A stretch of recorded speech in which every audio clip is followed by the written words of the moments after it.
안녕하십니까. 2020년 4월 1일 최병봉 이펙트 시작하겠습니다. 총선이 이제 14일 남았습니다. 자, 그런데 어제 외교부가 1989년 외교 문서를 공개했습니다.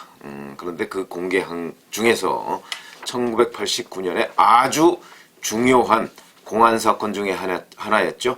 임수경 씨 방북 사건을 쏙 빼놔서 그게 좀 문제가 되고 있습니다. 그래서 제가 찾아봤더니 1989년에 무슨 일이 그렇게 많은가? 근데 뭐 국내외적으로 사실 여러 가지 일들이 많았습니다.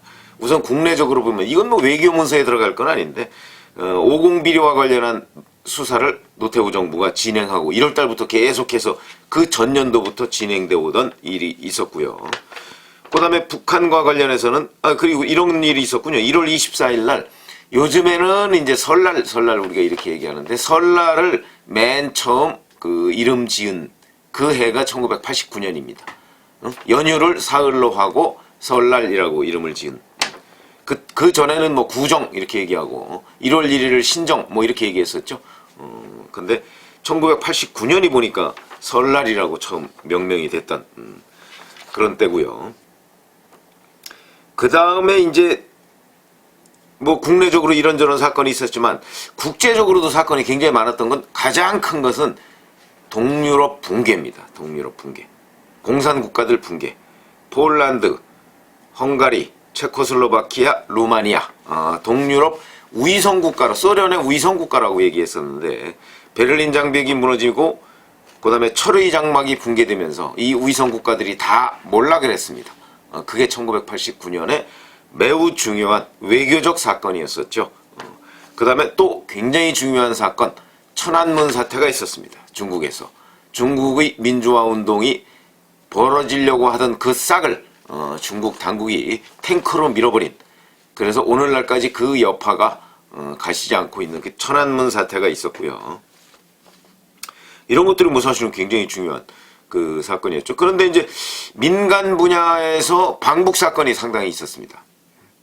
예를 들어서 1월 23일 날 정주영 현대그룹명예 회장이 북한을 방문했었고, 그 다음에 문익환 목사가 미립북을 했었던 적이 있습니다.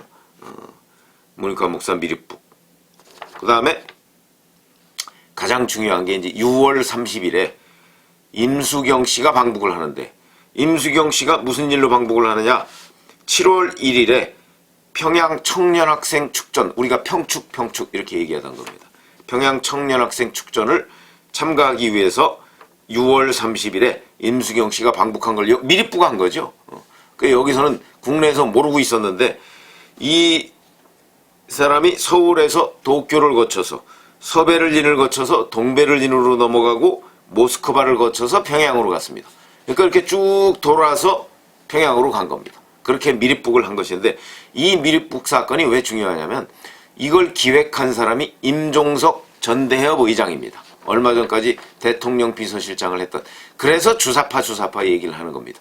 왜 그러냐면 주체사상파로서 전 대협 의장을 맡고 있었고 이때 임수경 미립북 사건을 기획해서 임수경 학생을 북한에 보냈던. 그래서 그 사진도 나왔죠. 김일성 주석하고 이렇게 포옹하는 장면. 그런 장면이 저도 인상에 매우 깊습니다. 그래서 국제적으로, 그러니까 외교부 기밀문서에 보면 우선 반드시 있어야 하는 것이 동유럽 국가의 붕괴, 이때 우리 외교부가 어떻게 대응했느냐 하는 문제, 천안문 사태 때, 그 다음에 문익환 목사 방북 때, 미립북 때, 그 다음에 임수경 미립북 때. 특히 임수경 미립북 당시에는 이 서울, 도쿄, 서베를린, 동베를린, 모스크바 이렇게 거쳐서 갔기 때문에 이 각 공관에서 임수경 미립북 사건과 관련해서 혹시 도와준 사람이 있는지, 아니면 그 해당 지역 그 주재국의 반응, 뭐 이런 것들, 아니면 전혀 모르고 있었는지, 뭐 이런 부분에 관해서 그 후에 수시로 보고가 있고, 당시에 또 북한 그 대사관들이 있었을 테니까 북한 대사관의 동향, 뭐 이런 것도 외교문서에 충분히 있었을 겁니다. 왜냐면 그 이번에 발표한 외교문서가, 공개한 외교문서가 1577권,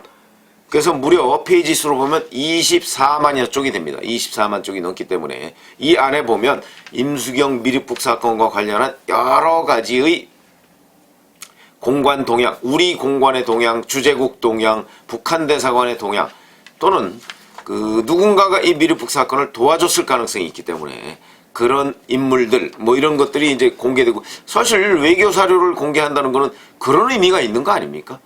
그런데 그런 것들이 전혀 공개가 되지 않았습니다. 그래서 이 부분에 관해서 기자들이 질문을 하니까 뭐 여러 이제 외교부에서는 여러 단계별로 있는데 그 단계 모두 비공개 결정이 내려졌다라고 주장을 하고 있습니다.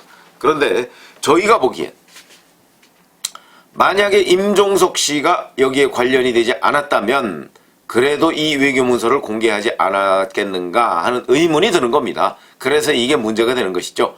더군다나 지금 선거 14일 남겨놓고 이 외교문서를 공개해서 당시 임종석 씨가 어떠한 역할을 했고 뭐 주재국에 어떻고, 예를 들어서 누가 정부 당국자 또는 어디에 누가 그 임수경 미립북을 도와줬다 막 이런 게 나오면 뭐 실질적으로 문재인 정부한테 책임이 있는 건 아니죠. 그런데도 문재인 정부한테 선거에 악영향을 미칠까봐 이 공개를 미룬 것 아니냐, 미뤘거나 아니면 아예 비공개하는 쪽으로. 왜냐면 이 외교문서 공개가 대부분 그 아주 극비 문서 아니면 다 공개가 됩니다. 그런데도 불구하고 이 문서를 공개하지 않은 이유는 결국 임종석 씨 때문 아니겠는가? 임종석 씨. 근데 당시에 이게 임수경 미립북이 6월 30일부터 8월 15일까지 있었습니다. 그런데 그 당시 6월 30일에 이제 뭐 판문점 한양대에서 판문점 돌파 출정식 뭐 어쩌고 이런 것도 했고요. 근데 이런 것들이 그러니까 다 그 어찌 보면 양동작전이었죠. 뭐 판문점을 돌파해서 뭘 어떻게 간다는 식으로 했지만 실질적으로 임수경 씨는 이 저 도쿄를 거쳐서 베를린 독일 쪽으로 이렇게 모스크바 쪽으로 이미 한참 가고 있었을 때입니다. 근데 그때 한양대에서 판문점 돌파 출정식 뭐 이런 걸 했고요. 이 일로 인해서 경찰이 한양대에 진입을 해서 학생을 2천여 명을 연행했습니다. 근데 임종석 씨는 못 찾았습니다. 그래서 임종석 씨를 수배를 했는데 임종석 씨가 여장을 하고 전국의 여기저기를 숨어서 돌아다녔다가 1989년 말에 체포가 됩니다. 그래서 이렇게 체포되는 장면 뭐 이런 것들이 이제 사진으로 나온 적이 있었는데 그런 것들입니다. 그래서 그 외교문서를 공개해가면서 특정 자기네들이 불리하다고 생각하는 부분을 뺀 거, 이거는 어찌 보면 큰 틀에서 보면 역사 왜곡입니다. 역사를 왜곡하려는 시도.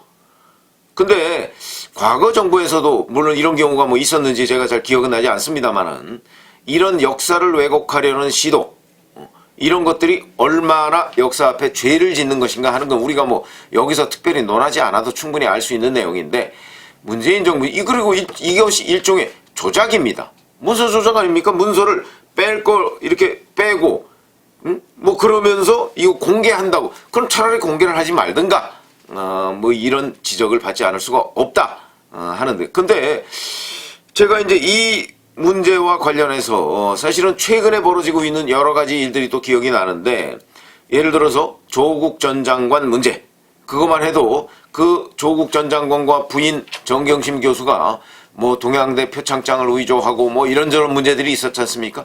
그 다음에 뭐 인턴 증명서 위조하고 뭐 위조를 정말 쉽게 한다. 이게 공문서든 사문서든 간에 이런 그 생각으로, 그래서 이 정권 사람들이 도덕성이 붕괴됐나?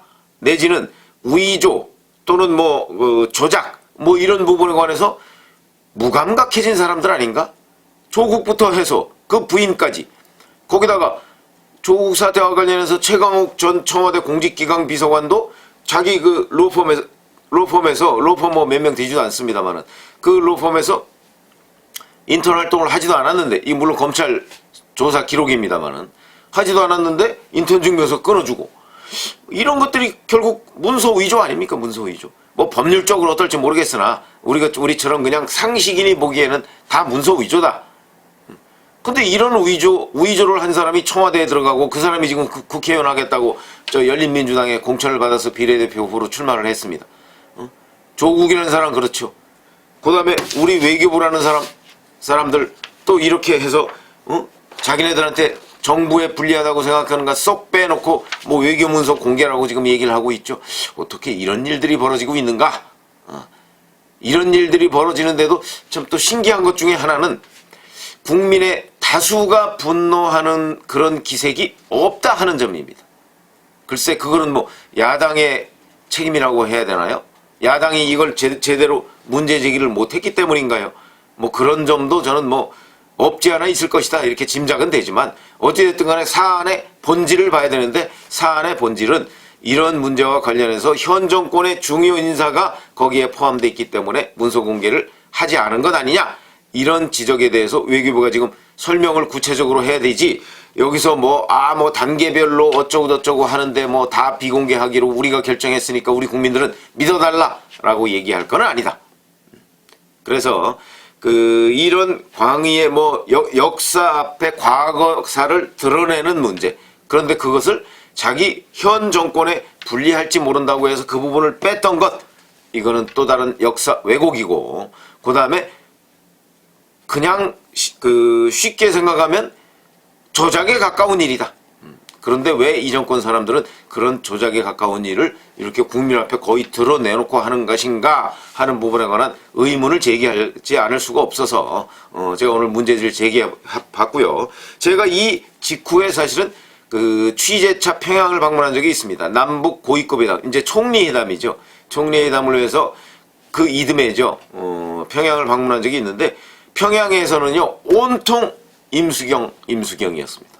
그래서 제가 당시에 뭐 인민문화공전하고 평양의 거리를 물론 안내원 이제 붙여서 돌아다닌 적이 있는데 물론 뭐 다 동원된 것이겠지만 돌아다니는 곳마다 저한테 질문이 왜 임수경을 구속했느냐? 임수경 풀어줘라. 남북관계 최대 현안이었습니다. 그러면 외교부에 이 관련한 문건이 엄청나게 많을 것이다. 남북관계 최대 현안이었으니까. 근데 이번에 공개한 문건 중에 그런 내용도 있었다고 하죠. 해외 공관에서 북한 외교관들이 남한 외교관한테 왜 임수경 구속했느냐. 뭐 제가 평양에 갔을 때 들었던 질문, 그거하고 똑같은 얘기들, 그런 것들은 다 나왔다고 하는데 공관에서 이 임수경 사태에 대해서 재외 공관에서 어떻게 대응을 했느냐 하는 부분이 빠져 있는 겁니다. 이런 부분은 모르겠습니다. 뭐 문재인 정부 끝나면 또 공개가 되지 않겠습니까? 그때 왜 이 공개를 하지 않기로 했느냐 하는 이 관련자들에 대한 공개까지도 함께 이루어지기를 바랍니다. 감사합니다.